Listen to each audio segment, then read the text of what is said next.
Which incumbent U.S. senators improved on their margins of victory and which did worse?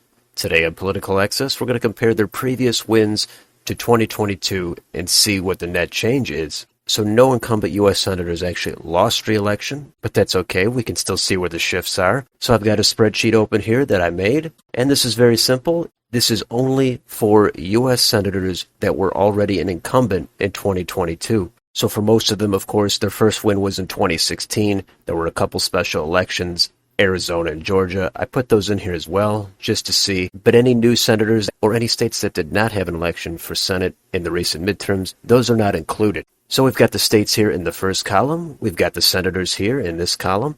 The next column is their previous win total.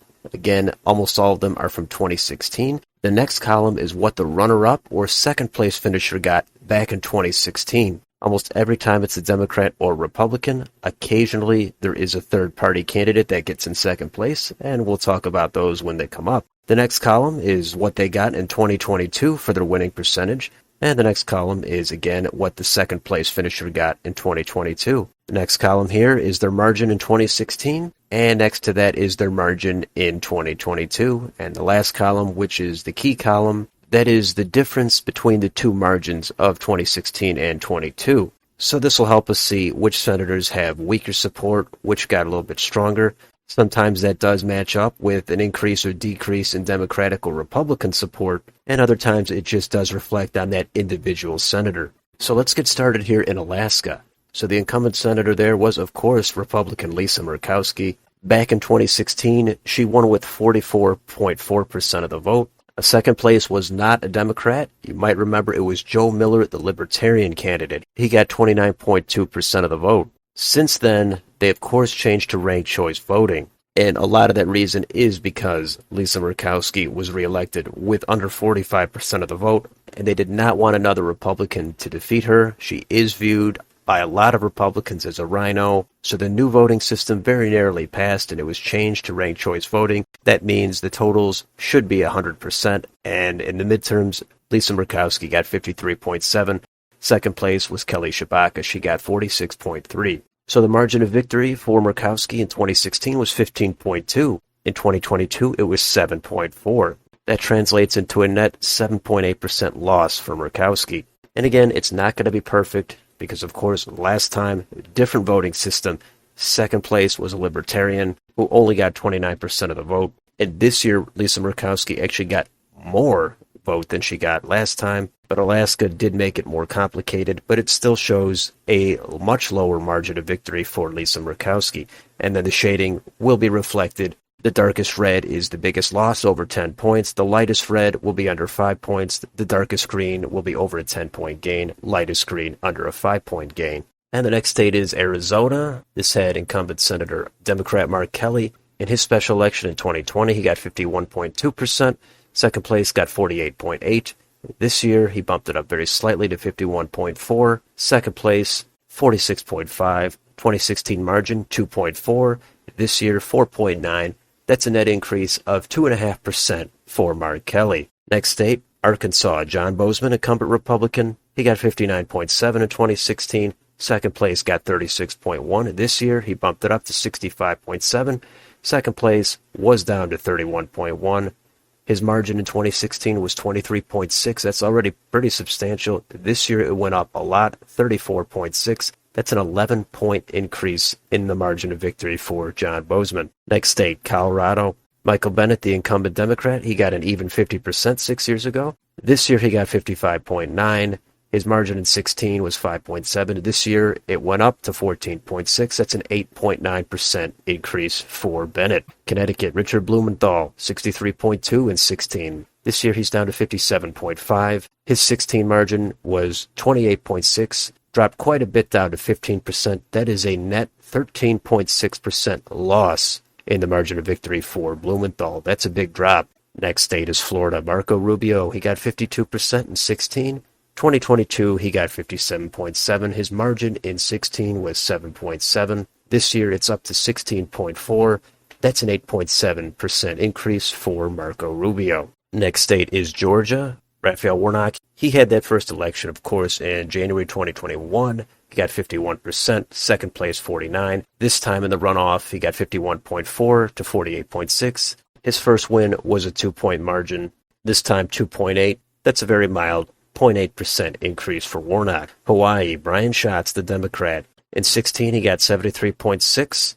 This year, he's down to 71.2. His margin of victory was 51.4 in 2016. That's quite a lot, but it dipped down slightly to 45.2. That's a 6.2% loss for Schatz. Next, Idaho, Mike Crapo, 66.1 in 16. This year, he's down to 60.7, a 38.4% margin in 16 to 32% this time. That's a 6.4% loss for Crapo. Next in Illinois, Tammy Duckworth, the Democrat. She got 54.9 in 16.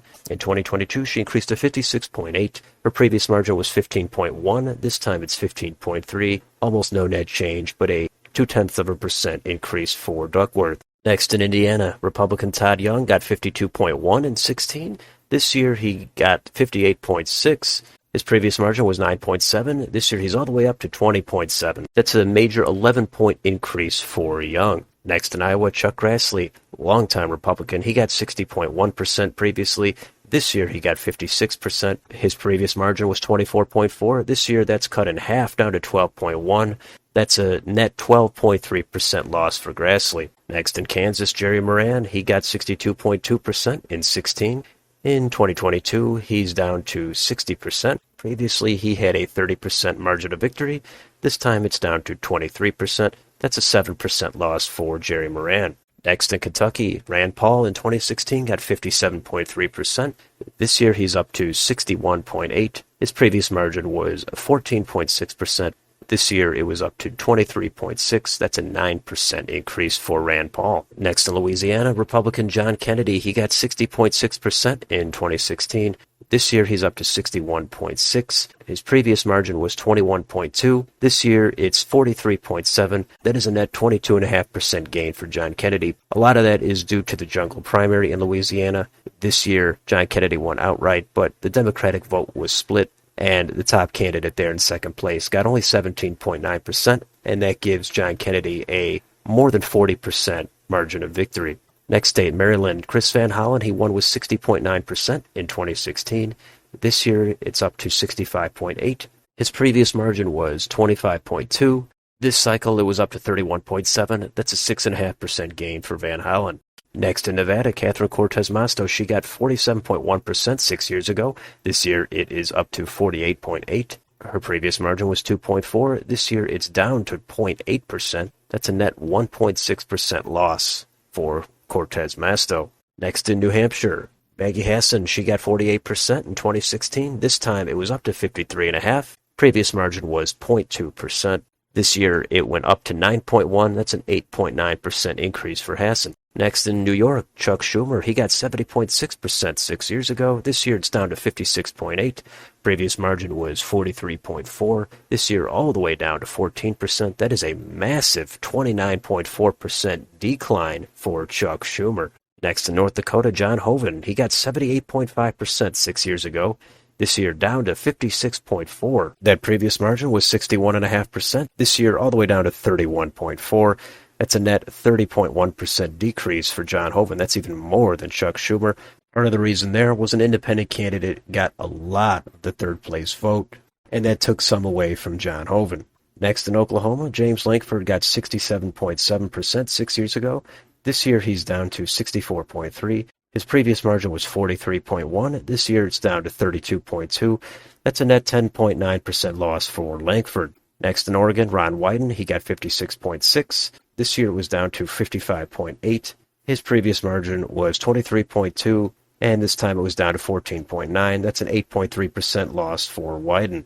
Next in South Carolina, Tim Scott got 60.6% 6 years ago. His previous margin was 23.7%. This year it ticked up a bit to 25.8%. That's a 2.1% increase for Tim Scott. Next state, South Dakota, John Thune, he had 71.8% in 2016. This year, he won with 69.6%. The previous margin was 43.6%. This year, very similar, 43.4%. Only 0.2% loss for John Thune. Next in Utah, Mike Lee, he won previously with 68.2%. This year, down to 53.2%. Previous margin, 41.1%. This year, all the way down to 10.4. That is a 30.7% lower margin of victory for Mike Lee. That is the biggest shift on here. Next state, Washington, Patty Murray, previously won with 58.8%, this year down to 57.1%. The previous margin was 17.9%, this year it's 14.5%. That's a 3.4% loss for Patty Murray. And finally, the last state is Wisconsin. Ron Johnson, incumbent Republican, he previously got 50.2%. This year it ticked up to 50.4%. The previous margin was 3.4%. This year, it is down to 1%. That's a net 2.4% loss of support for Ron Johnson. So those are all the incumbent senators and how they did compared to their previous win. Now we can take all of this data and apply it to a map. And here it is. It's the same basic shading. Over 10-point shifts are the dark red or dark green. 5 to 9.9% shifts are the solid red and green. 1 to 4.9% shifts, those are the light colors. And the very light colors, those are 0.9% or less shifts. Those are the tilt margins. The gray colors, they did not have an incumbent senator running for re-election in 2022.